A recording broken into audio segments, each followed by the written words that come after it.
Çox sağ olun, hörmətli cənab sədr, hörmətli millət vəkilləri. Mən də hamını yaz sessiyasının başlaması münasibətilə təbrik edirəm və ümid edirəm ki, Milli Məclis bu yaz sessiyasında millətimizə və dövlətimizə layiq olan qanun layihələri və qərarlar qəbul edəcək. İki məsələyə, cari məsələlərdə öz münasibətimi bildirmək istəyirəm. İlk növbədə onu deyim ki, dünən Azərbaycan Xalq Cümhuriyyətinin banilərindən biri, böyük dövlət adamı Məmməd Əmin Rəsulzadənin doğum günü idi və təəssüf edirəm ki, Məmməd Əmin Rəsulzadənin doğum gününə qədər də bu məsələlər dəfələrlə tələb olunsa da, onun iki yerdə heykəlinin qoyulması uzun illərdir planlaşdırılır. Həm Bakı Dövlət Universitetinin yanında, həm Azərbaycan Dövlət Kukla Teatrı ilə üzbəyüz ərazidə.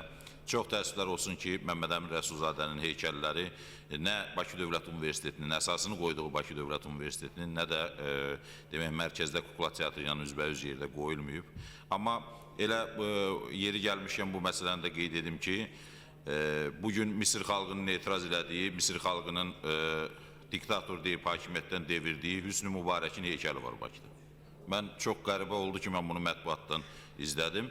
Mən hesab edirəm ki, bu məsələyə də ən azı o heykəllərin qoyulmasına tapşırıq verən icra strukturları münasibətini bildirməlidir. Çünki bir xalq ki, özünün rəhbərini sevmir, onu devirməyə çalışır, yüzlərlə şəhid verir. Azərbaycanda dövlət quruculuğunda, dövlətin elan olunmasında kifayət qədər rolu və yeri olan və Azərbaycan xalqının böyük hissəsinin məhəbbətlə xatırladığı bir insana heykəl qoyulmur, bir xalqın diktatoruna heykəl qoyulur. Mən hesab edirəm, bunu ciddi şəkildə düşünməlidir və bu heykəldə yığışdırılmalıdır, Məmməd Əminin isə heykəli qoyulmalıdır. İkinci məsələ, dünən Tarif Şurasının 3 məsələ ilə bağlı qiymət artımı qeydə alındı. Həm poçt xidməti, həm dəmir yolda daşıma, həm su demək istifadəçiləri, istehlakçıları üçün.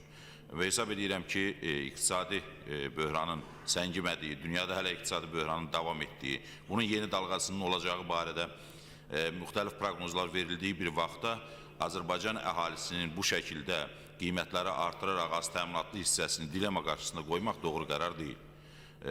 Bugün 85-100 manat alan kifayət qədər pensiyaçı var. Bugün 150-160 manat maaş alan müəllimlər var, həkimlər var. Özdə onların sayı 1 deyil, 5 deyil, 100 minlərləndir. Necə ödəsinlər, hansı şəkildə versinlər? Tarif Şurası nəyə əsasən bunları qaldır? Hesab edirəm, Milli Məclis hökumətin hesabatına qədər buna etiraz etməlidir və hökumətin hesabatında da bu məsələ hökumət qarşısında ciddi qoyulmalıdır. Çox sağ olun.